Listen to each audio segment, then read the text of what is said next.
Oh, hello. My name's Julian, and here's my friend Sandy. Oh, hello. This is, in fact, the Comedy Slab, but there is a reason for reprising Julian and Sandy with whatever attempted quality. I am, in fact, Adrian Lacey in the southeast of England. Shane O'Connor, is in the Midlands. We are antisocially distanced by 170 miles, but it still doesn't feel enough, frankly. Although, if it's any consolation, no, it isn't any consolation, he's on Skype, but you can do without the pictures. Trust me, you're not missing much. Lovely to have you along. If it's your first time, a special welcome, but it's equally special if it's not your first time. We like regulars. Are you regular? Oh, ever since that prune juice, I've been ever so regular. This is turning into an episode of Round the Horne, isn't it?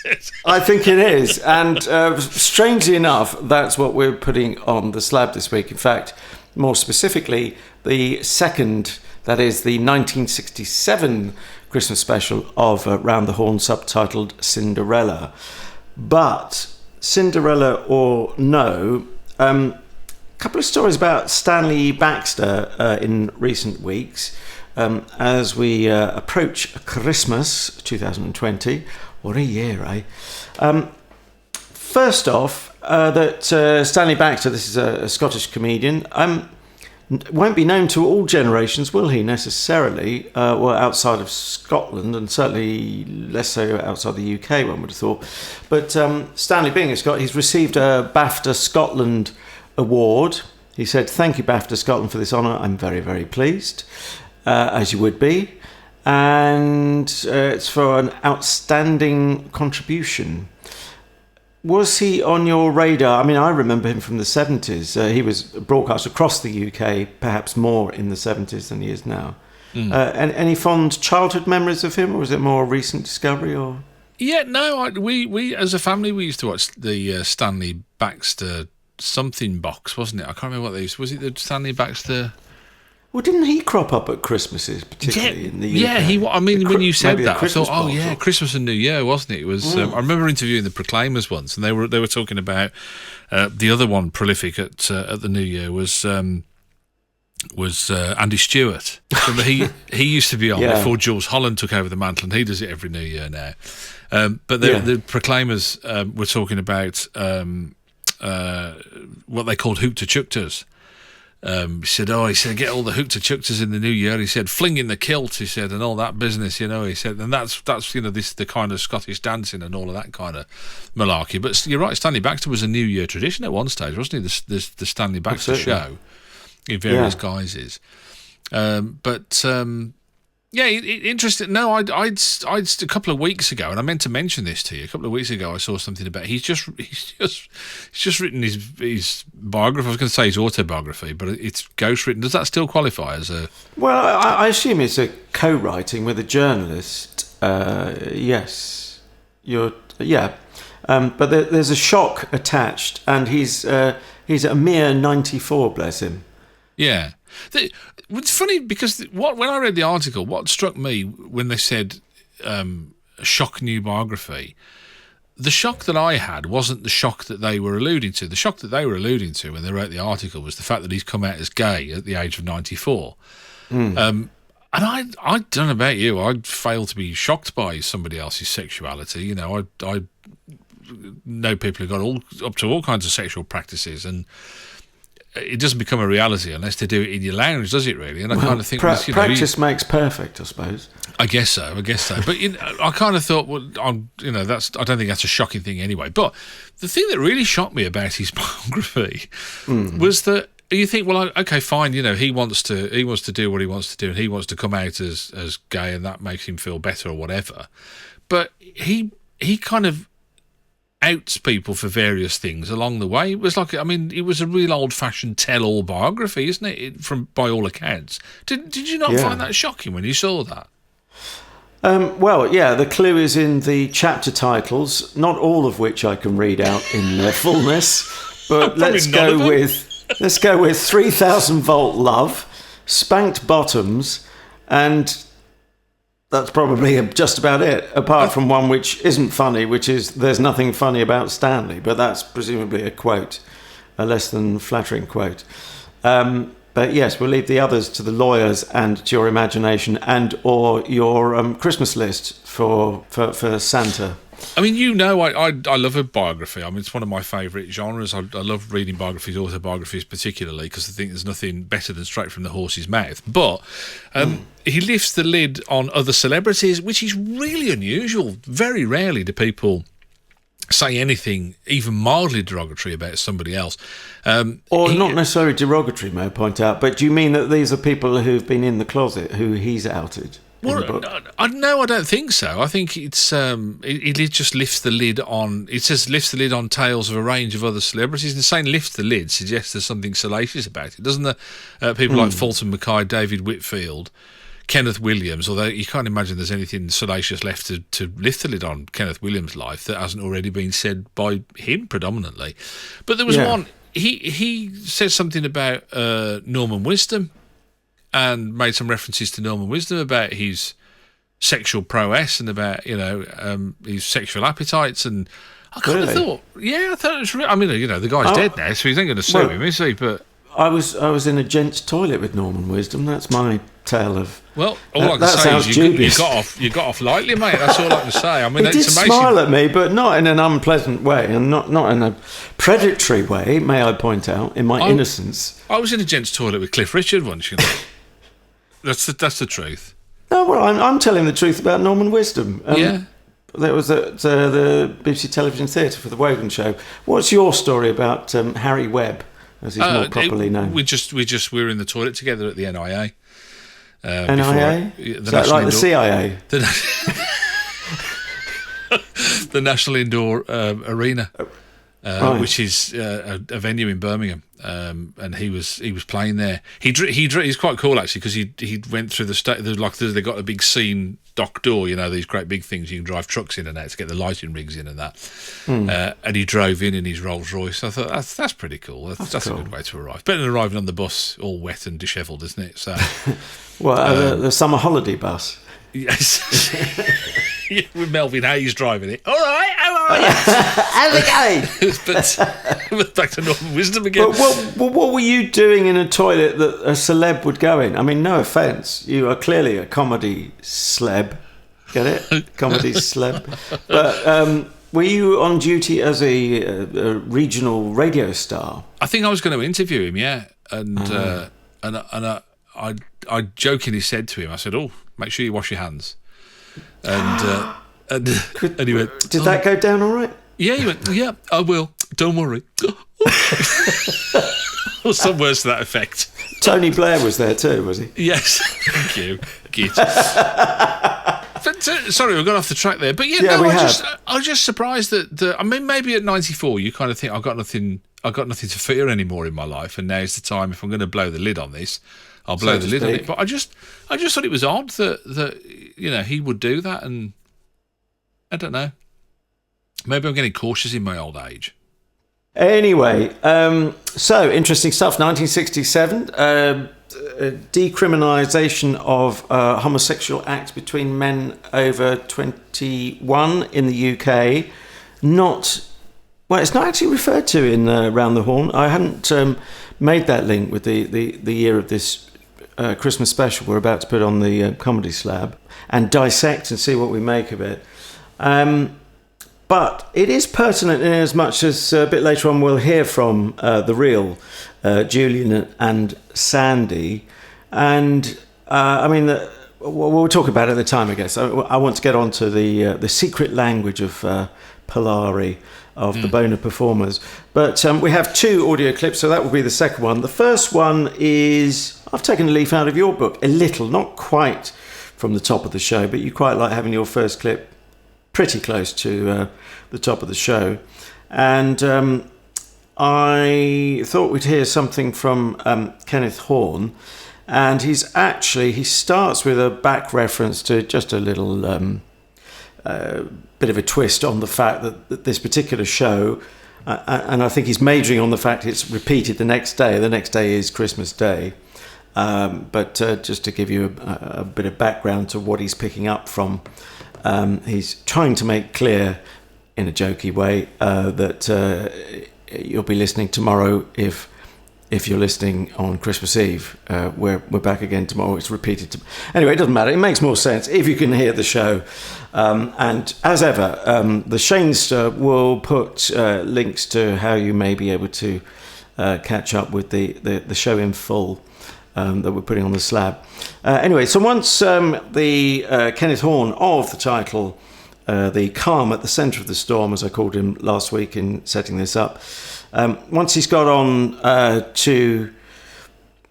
got past back referencing this today tomorrow thing, he makes a reference to radio changes, and I will do a test of you, Shane, afterwards, just to make sure you're paying attention. Anyway, this gives us a bit of a flavour of Round the Horn from BBC, well, I don't want to give it away too soon, a BBC radio station. Well, I thought I ought just to clear that up, you see. Now the first item. Now, who's our announcer? Me, sir.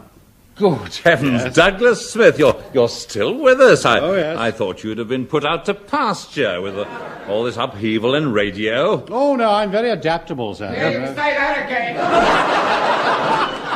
I now have a completely new Radio 1 image. Really? Yes, I'm calling myself Emperor Smith. Hi there, flappers and bobby socks. Yes, it's Doug time to dig Doug. Douglas Smith is wonderful. Oh, stop it. Honestly, you sound like the Bach choir. Thank you. Somehow. What's that you're carrying? That's a sitar. It's rather small, isn't it? I suppose it's a baby sitar, eh? Oh, dear, the critics. All right, Smith, swing into the announcement. Right, sir, ring-a-ding-ding. Well, I'll tell you, it was a complete pain to listen to this, but I'll tell you why after I've given you the headline. So remind me that in case I forget. I really struggled with the headline as well. I came up with one. Once I'd been round the horn, I'd gladly go again. The only one I thought was, round the horn, you're having a laugh. Yeah, we were actually. The best I could come up with. Well, they're both positive, so that's good news. Absolutely. The reason it was a problem to slab it was because I had to keep stopping it and going off and doing research about other stuff. And I suspect one of the parts of the research that I was doing is what you're going to ask me about. Well, I'm glad you did the homework. I'm sure you will have done.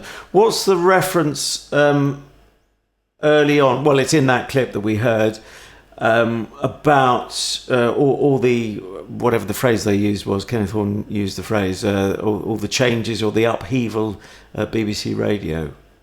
Well, he said he was... he was talking about Radio 1, wasn't he? Because Radio 1 had just started. All the channels had changed, hadn't they? Wasn't the light programme, was that Radio 2, or hadn't that not happened yet? Yeah, absolutely. And this is from the new Radio 2.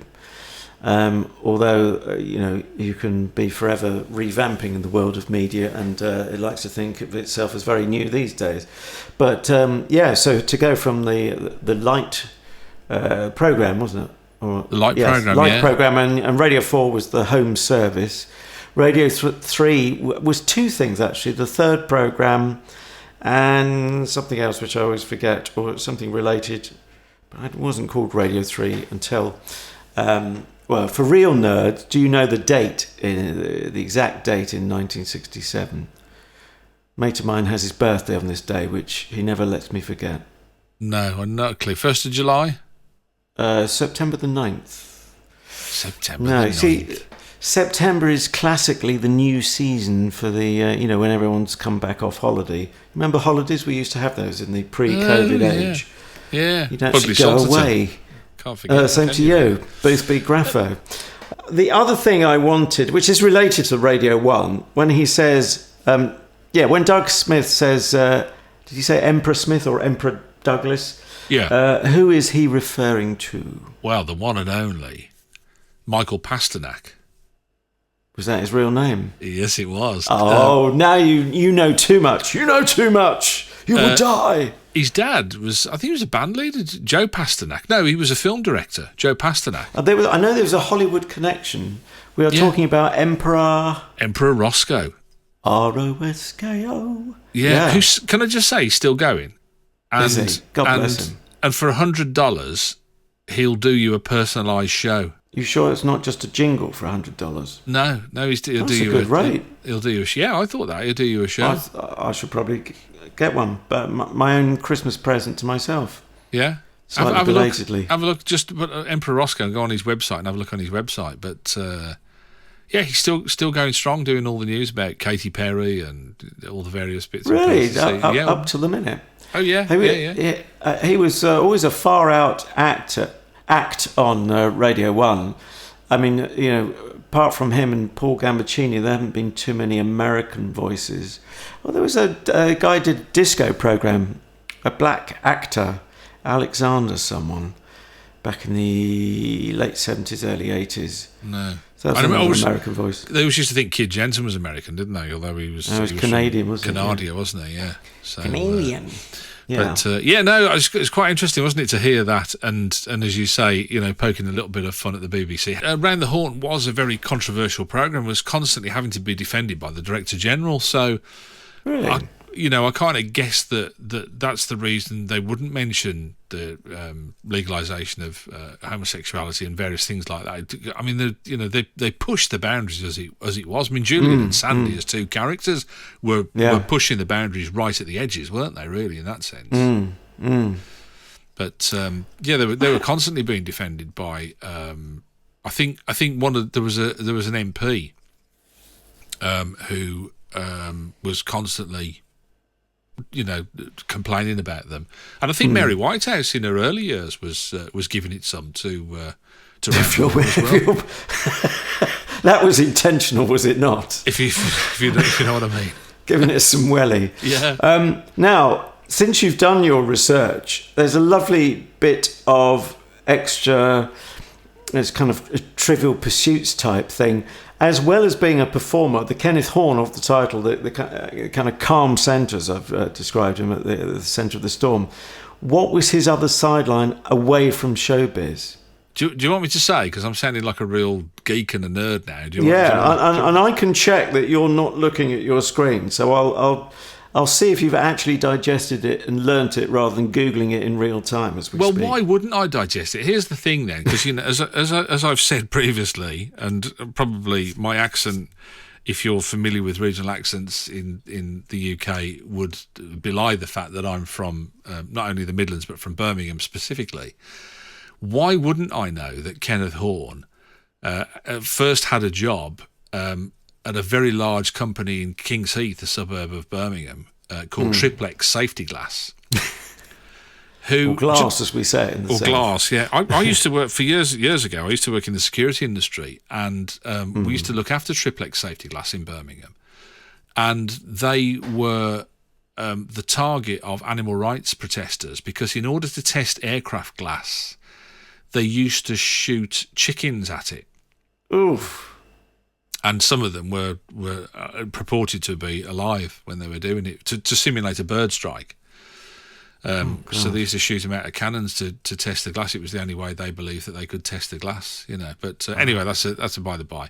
And also, he also went on to become. Did you know this? He was the managing director at Chad Valley, another Birmingham company.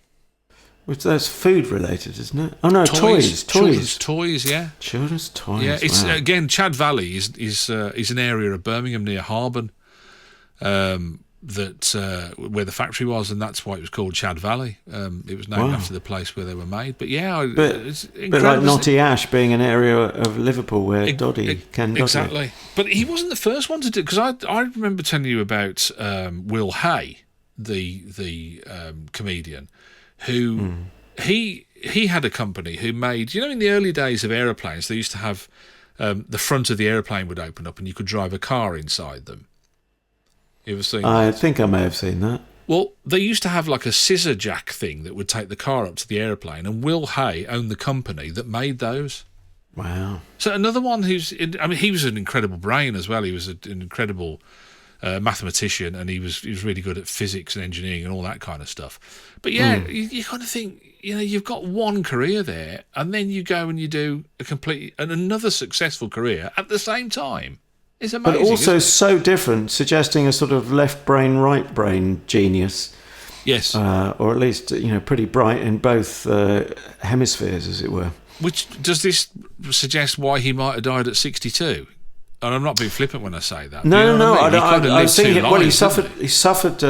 Kenneth Horne suffered a stroke in 1958, so that's 9 years before this. And also, sadly, this show is only. Well, it came a year after his heart attack. He had a heart attack in 1966. Were we talking about that off air? Well, that was the other Christmas special. The other Christmas special didn't feature. Oh, he doesn't have any. Yeah. No, and in fact, at the start of this one, I think Kenneth Williams goes, "Welcome back, son. It's great to have you back." He's like kind of hamming it up a bit, but he was actually saying genuinely, "It was great to have you back on the show," because he'd been away. I think it was the first return. Wow. But okay, on that, did you not find it intriguing, to say the least, as I did, that Kenneth Williams was shouting stuff from off stage? Yeah. And one has to assume not scripted, otherwise he'd have been on a mic faded up. I don't know. I was going to ask you about this. What you took away from this? I don't know. I couldn't make my mind up. I think he was being cheeky. I mean, he may.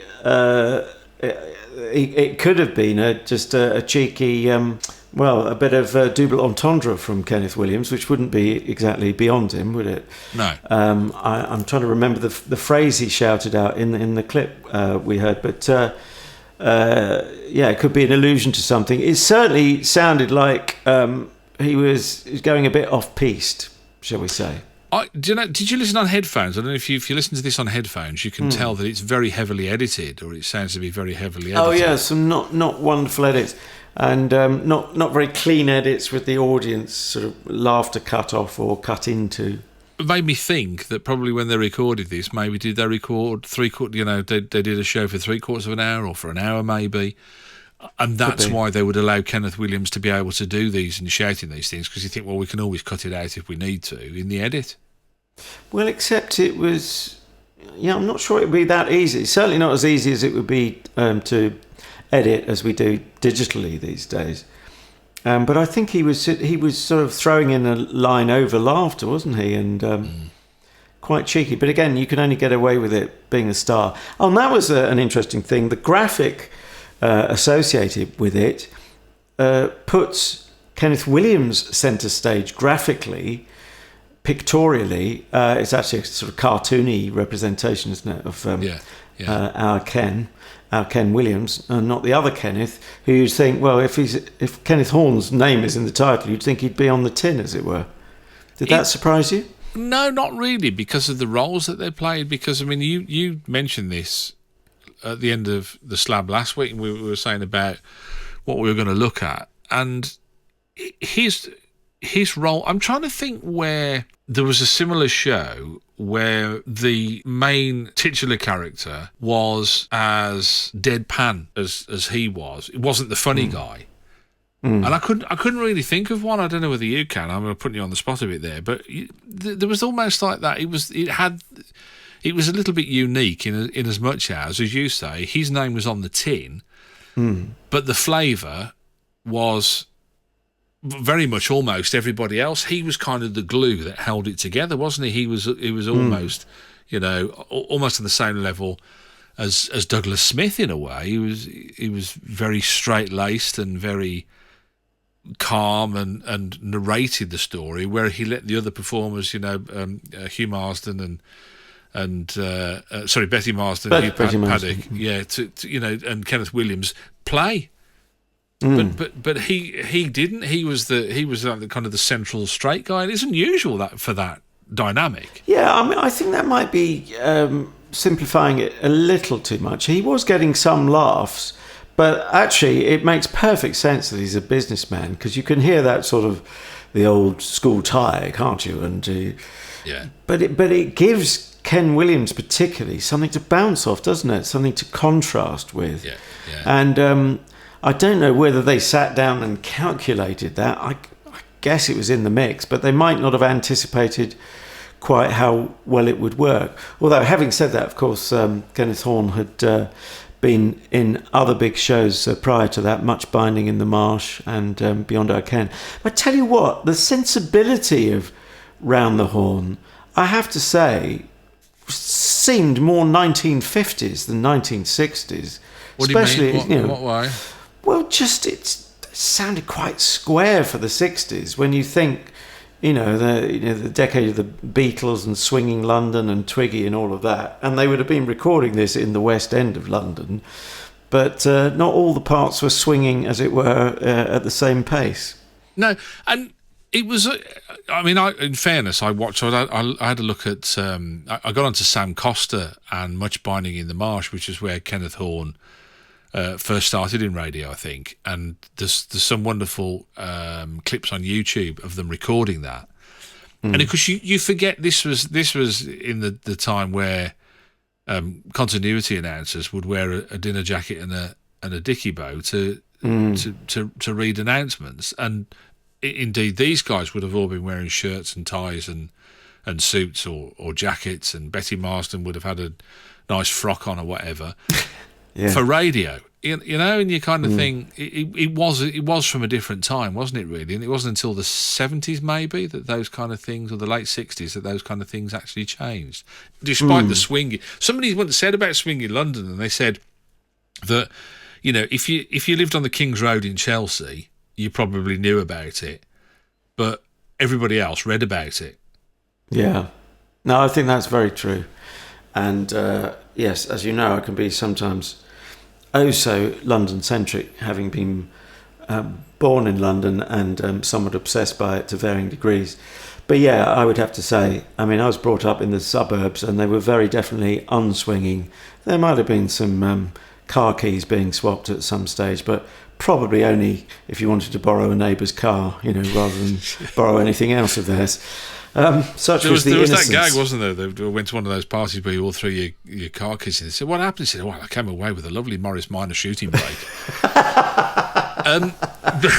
I think this is the moment. It's either the best moment or the worst moment. History will decide. To move on to our friends, Julian and Sandy. Oh yeah. And see what we can make of them. So they are speaking in the secret language, which I'll refer to afterwards, or you'll pick up on. And I should say this is a back announcement from the glorious Sid Rumpold. That's known as Rumpo, isn't it? I've spelled it wrong. Yeah, Rumpo, That's probably another gag, just sneaking under the radar or something similar. Well, isn't that a slang term for nookie? Which is you had to think of a relatively... Well, as in rumpy pumpy. I was trying to think of a benign term for you. Yes. Rumpo, yes. Because in Carry On Cowboy, Sid James played the Rumpo Kid. Oh, right.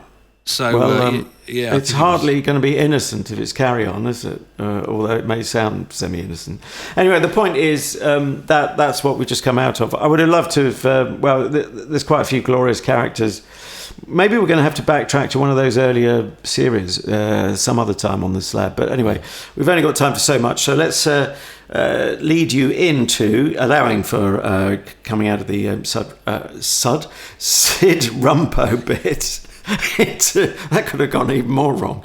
Into Julian and Sandy here on Around the Horn. And thank you, Rambling Sid. Well, yes, sir. Very nice of you to have me. Well, now, while he was singing, two other guests arrived, listened for a moment, and headed straight for the cloakroom. Cause and effect, I suppose.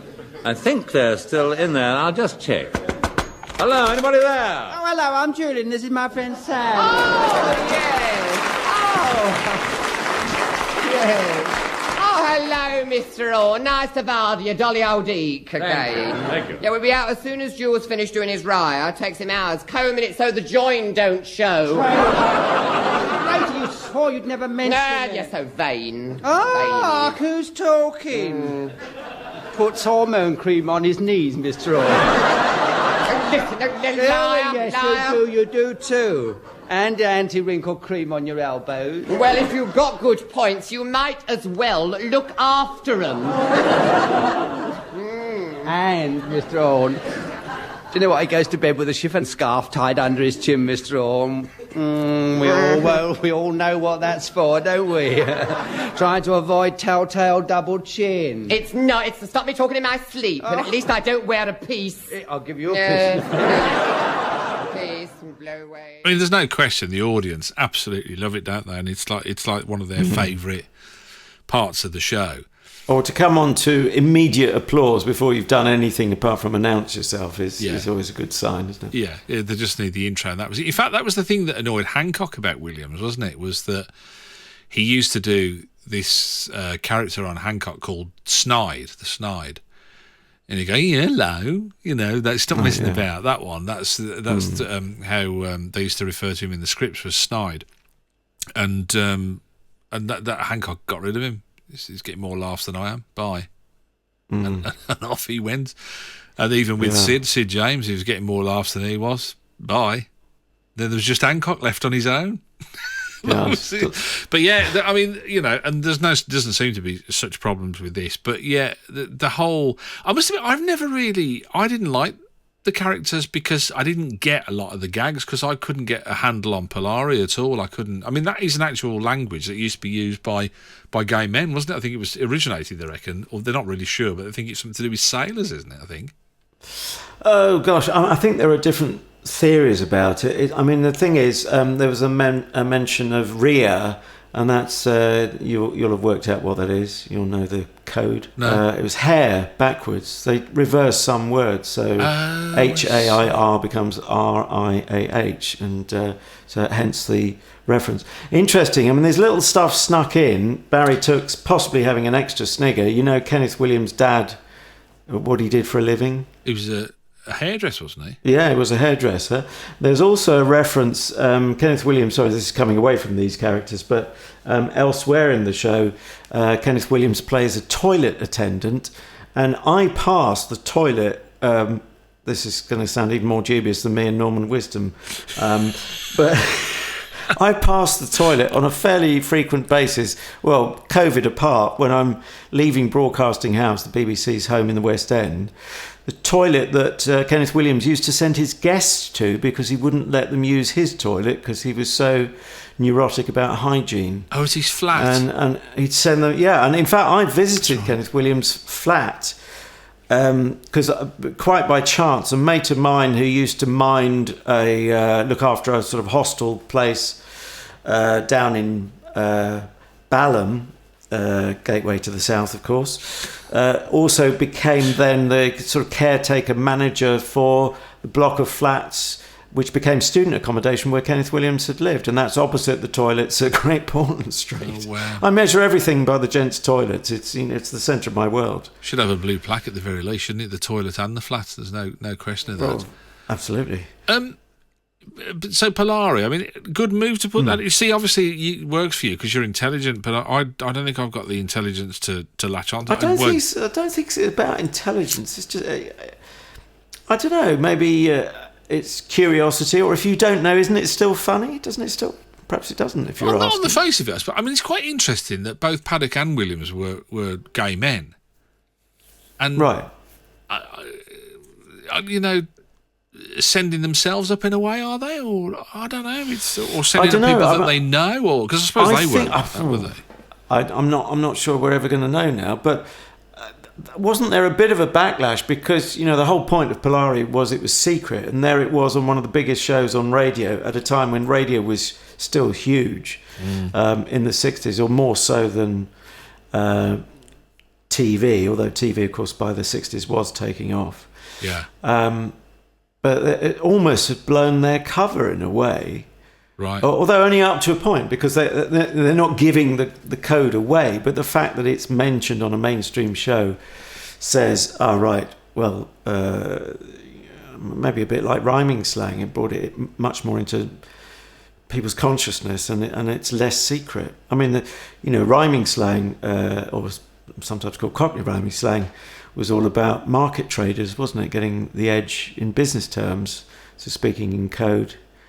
But, there's a limit to how good that is if you all speak the same code and you know what it means. Yeah, if everybody knows what it means. Maybe it was against the Rozzers, the police, if they were doing something slightly underhand. I found myself thinking as well when I was listening to the show, what is it? It's not really a sketch show, is it? It's more of it's an entertainment show still, isn't it? Don't you think it's more of a kind of light entertainment? You had this I mean, we didn't even mention that they do a little they have a little bash of the panto in the middle of it, don't they? As well, you know, which is why they talk about Cinderella at the start of the show. It's not really a sketch show. It's not a full. It's not, you know, I don't know. It's sort of a sketch show, but with recurring characters and catchphrases and all that goes with them, isn't it? It is entertaining, but not in this episode. But normally, this because it was a Christmas special. Normally, they'd have like a vocal group in the middle as well, wouldn't they? Singing a song? And yes, close harmony. Fraser Haynes 4, wasn't it? Or that's Fraser it. 5. Yes, I can't remember how many there were. I think it was the Fraser Haynes 5, and then there was a row, and then it was the Fraser Haynes 4. Oh right, it's not like the Ben Folds. And then it was just Fraser Haynes. It's a bit like Hancock. Turns out he was the problem, yeah. But the Ben Folds 5 is only a trio, and I think it always was. So that was the joke. Yeah, American trio. But I mean, having said that, the Renault 5 was a car, so. You know, make of that. But they made more than 5 of them, didn't they? Yeah, they did. I think you're digressing, and the only way to stop that is to bring us abruptly to scores out of 5. And it most definitely is your turn, because I seem to remember going first last week, didn't I? Oh, no, I don't remember it. I think you did. Yeah, you did. Yeah. you did. Okay. So over to you, Boo Boo. The other good name I thought was nice as well was Madam Gnome Clencher, which I thought was, you don't get any roast to the pound. They all sound rude, and Gruntfuttock sounds ruder than it actually is. Yeah, you got to be careful. Maybe that turned up as Grunty Blartfast or whatever he was in Hitchhiker's Guide to the Galaxy. I think I've said that wrongly, but Blarty. I know anyway, you mean. That almost sounds rude, but isn't. So yes, marks out of 5, Mr. O'Connor, sir. Okay. Would you ever give him? I'm going to go for. If this had been a Barry Took Marty Feldman show, and believe me, we would have known the difference. I would have given it a 3. Oh dear, it's not sounding good then. So I'm going to go middle of the road. I'm going to give it 2.5 because of Marty Feldman leaving. Because I think it would have. In fact, Barry Took, I can't actually say that because it's too rude, the quote that he actually said. But he said he found that when Mortimer and Cooke and Donald Webster were writing alongside him, he complained to Kenneth Williams and said, "This is just, I'm not enjoying being here." He said, "We might as well call the show, get your thing out." He said, because there's we're not back to that title earlier. Anyway, it doesn't matter. There's no nuance or subtlety or anything like that. So that makes it sound like they were imposed on Barry Took then, the other writers. Well, I mean, I don't think it's so much imposed in terms of who were available. Right. Here's the thing. I worked with Barry Took, and I confess I didn't know his illustrious comedy pedigree at the time, in my innocence. This is back in the 80s, though, when I first worked in TV. And he was doing Points of View. I think that's where I worked with him. Just going to say that. There's a whole generation of people who only knew him for Points of View and didn't realise that he and I was in that group at the time. I wish I'd known, because we could have had some mighty conversations, couldn't we? Oh, he was just genius. Absolute genius. But yeah, anyway, I'm not going to drag it out. 2.5 for me out of 5. What do you fancy? Okay, and I'm not going to say in front of the listening audience, which includes my girlfriend, but, her, of course.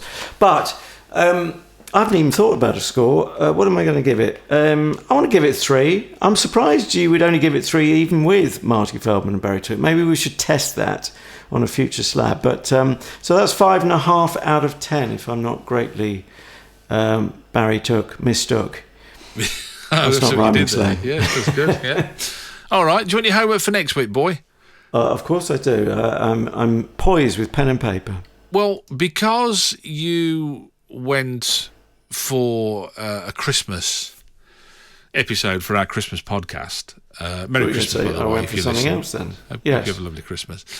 I hunted around and thought, let's have a look, see if we can find any New Year related. Now, I don't know how New Year related it is, apart from the episode is entitled Millennium.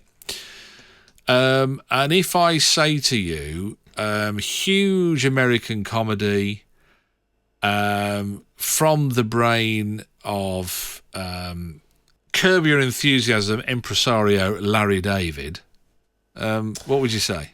Oh, I know this, but I think I've seen all of one episode, but then I am a Unitarian, as regular listeners will know. I don't think I've seen a whole episode of this, actually. Have you not? No. It's the show within a show, isn't it? Or, yeah, we see behind the scenes. I think so. Am I thinking on the right lines? All I know is, I'll give you another clue, which is... That sounded like Des O'Connor's Dick-a-Dum-Dick-a-Dum-Do. You got it in one. That's what we do. We're doing Des O'Connor's Dick-a-Dum-Dick-a-Dum-Do next week. Join in for the Comedy Slab podcast. Stick that in your private space. I think it's Seinfeld, isn't it? You know. Seinfeld, yeah. Is that a show within a show then? I honestly haven't seen... I think we see them in the corridors of power, sort of offset, as it were. Okay. Despite being a huge Curb Your Enthusiasm fan, as you know, if you listen to the Comedy Slab episode when we looked at it, I've never seen Seinfeld. I mean, I've seen bits of it, obviously. I know he was in it and everything, but never watched an episode. So, first for me. Right. Well, it's long overdue. So, sorry, which episode? Did you say which series and episode? It's called Millennium, and it's from Series 8, which is quite near the end of their run, actually. Series 8, Episode 20. I mean, gosh. And it wasn't the last one in the season either. Lummy. That's a serial series. It's quite a series. Okay, right. Well, we look forward to that. We'll give you our views on it. We'd be equally fascinated by what you make of it, as is the case also with Round the Horn that we've just been slabbing. On Twitter, anti-social media, we are at Comedy Slab. Do follow us there for little gems of links to comedy. And actually, I mean to put up, I might have done it by the time you hear this, a link to a Stuart Lee, I suppose you could call it a lecture, but it's much funnier than your average lecture, but it's not quite a stage show. It's a sort of hybrid between the two. Anyway, that sort of thing. And sadly, from time to time, all too often, it's links to obits of these we have loved and lost. But plenty of other stuff and new material too.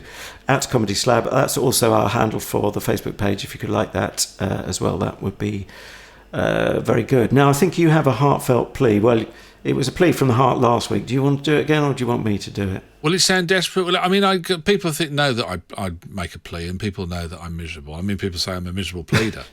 I was just keeping on the Kenneth Williams theme there. I got no shame with this. If you get the chance, I mean, you can catch up with previous episodes of the Comedy Slab, obviously from probably where you're listening now. We're on Spreaker, Stitcher, iHeart Radio, Apple Podcasts, iTunes, if that's still a thing. I don't know. It is in my house, but I don't know. I don't understand the way a lot of these are split.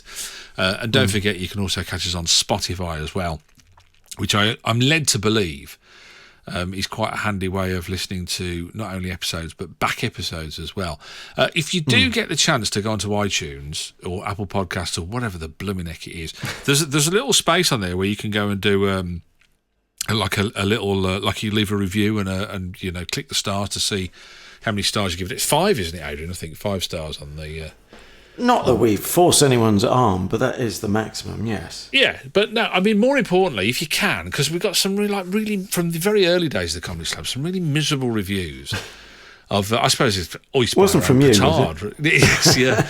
Really, it takes for our own medicine. Some really, really miserable reviews. They're like 2 years old because people tend not to take the time. So if you could take the time to nip along to iTunes and to give us a review, and if you could not be miserable at the same time, God, that would just be awesome. We would just be so grateful. And I tell you what, we'll keep an eye on it. And if you do, we'll give you a shout out, as they say.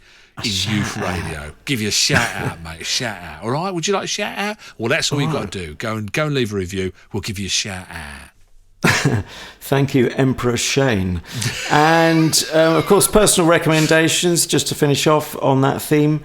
It's great. Just get the word out. I mean, we don't want to brag and we don't want to tempt fate, although I'm doing both. We've been doing all right with downloads. It's all moving in the right direction, isn't it? We've had some very healthy weeks and a gentle incline. Hopefully more of the same in the new year.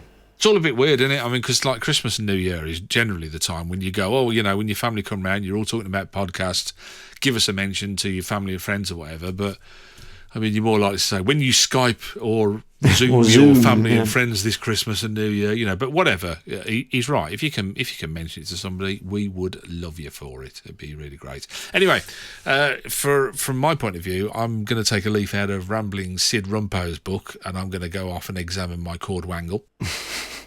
I think that's still just about legal. It was legalised in 1967, if I'm not greatly mistaken. You haven't seen it, I tell you. It's swollen. And I'm very much hoping to grunt my futtocks, if that's not an inappropriate phrase to go out on. So from the Cape of Good Horn, it's goodbye.